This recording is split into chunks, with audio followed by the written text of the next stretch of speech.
নমস্কার বন্ধুরা, everyday vibes চ্যানেলে সবাইকে স্বাগতম। সবাই কেমন আছেন?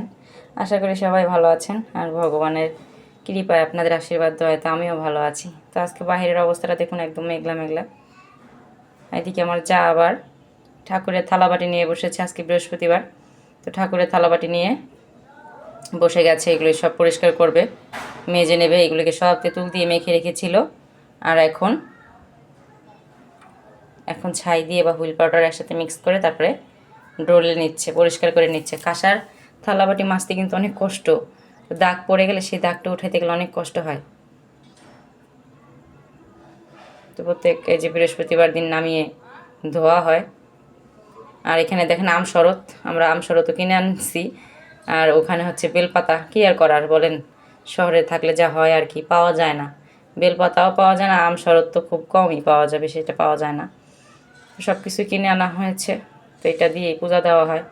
এদিকে টুলটুলি সোনা ঘোড়ায় উঠেছে, দেখুন দেখুন কীভাবে উঠে বসেছে, সে দুষ্টুমি করছে, ঘোড়া চালাচ্ছে। আর কবিতা বলছে, আমাদের টুলটুলি সোনা সে ঘোড়া দেখলেই ঘোড়ায় উঠতে চায়। সে একটা কবিতা বলছে, দোল দোল দুলুনি রাঙা মাথায় চিরুনি, সুন্দর করে বলতাছে আর দোল খাচ্ছে। খুবই দুষ্টুমি করে, দুষ্ট মেয়ে। আজকে বাহিরের ওয়েদারটা একদমই মেঘলা ছিল, বাতাসটা দেখেন কত বেশি বাতাস। তো কাপড় চোপড় দুলছে কীভাবে দেখলেই বুঝতে পারবেন। আমার সাথে এই যে হাই দিচ্ছে সবাইকে, আবার সবাইকে চুমু দিচ্ছে। ও অনেক পাকনা বুড়ি, ছোট্ট হলে হবে কি, সব কিছু বুঝে, যা করতে বলবো সেটাই করে। আজকে বাহিরটা একদম কুয়াশাচ্ছন্ন এরকম দেখা যাচ্ছে, তাই না? একদমই সকাল থেকে এরকমই ছিল। দুপুর এখন প্রায় 12টার উপরে বাজে, এখনও প্রায় এরকম মেঘাচ্ছন্ন হয়ে আছে আকাশটা। আর তার সাথে বাতাস, তো খুবই ভালো লাগছে বাতাসটা। তো নারকেল গাছের পাতাগুলো কীভাবে দুলছে, গাছপালাগুলো কীভাবে দুলছে দেখলেই বুঝতে পারবেন যে কতটা বাতাস ছিল। আজকের বাতাসটা খুবই ভালো ছিল। তো দেখুন বাহিরের অবস্থাটা,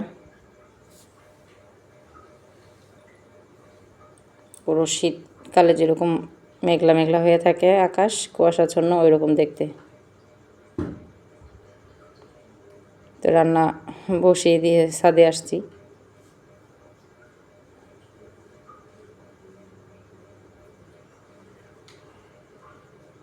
অনেক বাতাস, আর এখানে টুলটুলি সোনা দৌড়ে বেড়াচ্ছে সারা ছাদে। সে খুব খুশি হয় ছাদে আসলে পর। তো কাপড়টা পরে গেছে, সে আবার দিয়ে আসলো। এদিকে দেখেন আমার পিছনে আম গাছে অনেক আম ধরেছে।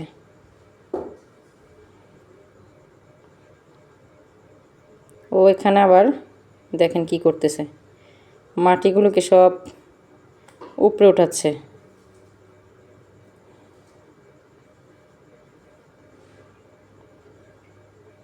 এখন ঘরের দিকে যাই, রান্না বান্নার কী অবস্থা দেখি। রান্না বসিয়ে দিয়ে আসলাম। তো এই তো রান্না করতেছি, কী কী দেখতে থাকুন আপনারা। বাজার থেকে তেলাপিয়া মাছ আনা হয়েছে, কেটে আনা হয়েছিল, সেটাকে একদম ধুয়ে পরিষ্কার করে নিয়েছি খুব সুন্দর করে। আর যতগুলো মাছ রান্না করবো ঠিক ততগুলোই নিয়ে নিয়েছি। তো এখানে অনেকগুলি মাছ নিয়ে নিয়েছি আমি। মাছগুলোকে খুব সুন্দর করে পিস করেছে, দেখতে খুব ভালো লাগছে। তো মাছ ভাজা করব, এই জন্য আমি পরিমাণ মতো লবণ দিয়ে দিলাম, স্বাদ মতন। এই যে লবণগুলো দিয়ে দিচ্ছি, তার সাথে দিয়ে দিব হলুদের গুঁড়ো, পরিমাণ মতন হলুদের গুঁড়ো দিয়ে দিলাম।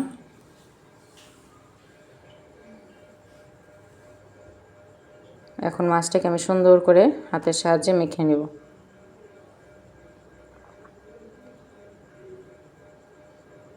ভালোভাবে মেখে নিলে লবণ হলুদটা মাছের মধ্যে খুব ভালোভাবে ঢুকবে, আর ভাজলেও খুব ভালো যাবে ভাজার মধ্যে।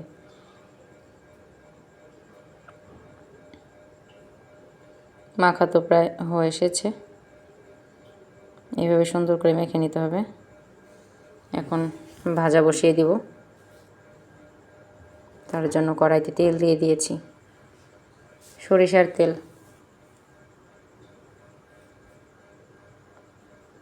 এখন মাছগুলোকে একে একে ছেড়ে দিব তেলের মধ্যে।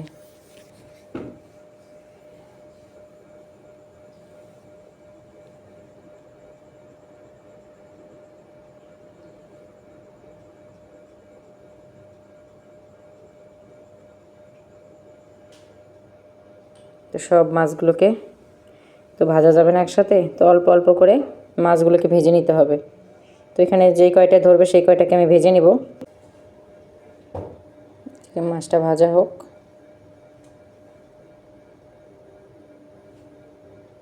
কড়া করে ভেজে নেব মাছটাকে। মাছ তো হয়ে গেছে এক পিঠ ভাজা, তো উল্টে নেব আমি। তো দেখুন উল্টে দিয়েছি, এভাবে লাল করে ভেজে নিব। সব মাছগুলোতে একে একে ভেজে নিলাম। এখন রান্না বসিয়ে দেব। মাছটাকে আজকে কষা করব, তেলাপিয়া মাছ, একদম মাখা মাখা ঝোল করব। তো এদিকে দেখুন জিরে ফোড়ন দিয়ে দিলাম তেলের মধ্যে।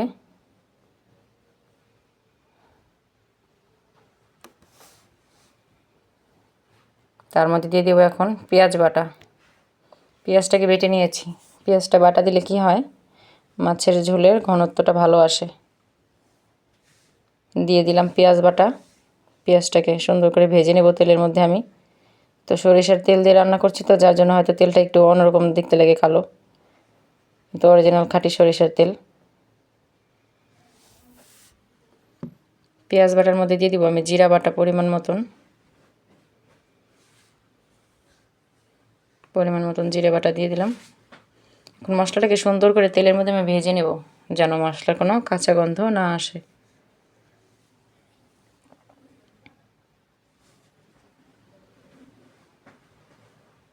দিয়ে দিলাম হলুদের গুঁড়ো। এখন দিলাম মরিচের গুঁড়ো। ঝালটা বেশিই দিলাম, কারণ এই মাছটা ঝাল ঝাল হলে খেতে ভালো লাগবে। এখন দিলাম স্বাদ মতো লবণ।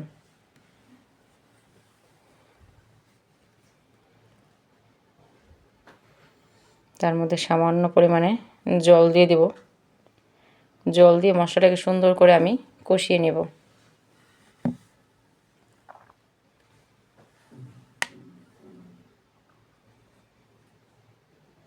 এখন দিয়ে দিলাম টমেটো কুচি। তেলাপিয়া মাছ কষার মধ্যে টমেটো কুচি দিলে দারুণ লাগে।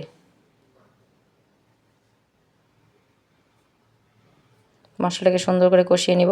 তো দেখেন মশলাটা তো প্রায় কষানো হয়েই গেছে, দেখলে বুঝতে পারবেন যে তেল ছেড়ে দিয়েছে মশলা থেকে।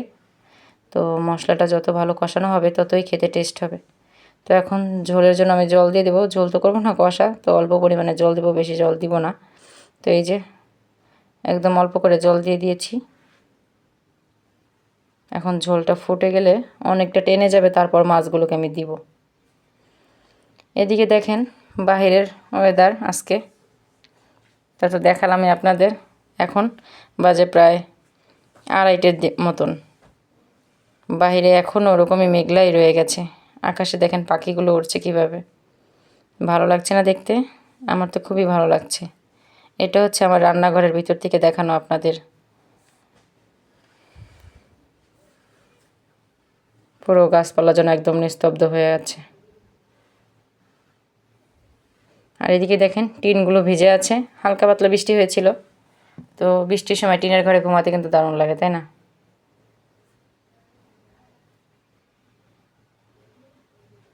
তো খুবই সুন্দর। এদিকে মাছের ঝোল তো ফুটে গেছে, আর অনেকটা টেনেও গিয়েছে দেখুন। এখন আমি মাছগুলোকে দিয়ে দিব, ভাজা মাছগুলো দিয়ে দিলাম। মাছটাকে সুন্দর করে আর একটু টানিয়ে নেব। তার সাথে দিয়ে দেবো ধনিয়া পাতা। তো ধনিয়া পাতা দিয়ে দিয়েছি। এখন মাছটা প্রায় হয়ে এসেছে দেখুন। এখন নামিয়ে নিব।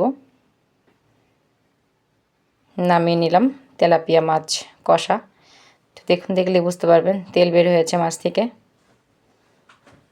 আজকের ভিডিওটি কেমন লাগলো, আর ভালো লাগলে সবাই শেয়ার দিয়ে দিবেন, তার সাথে কমেন্টে জানাবেন।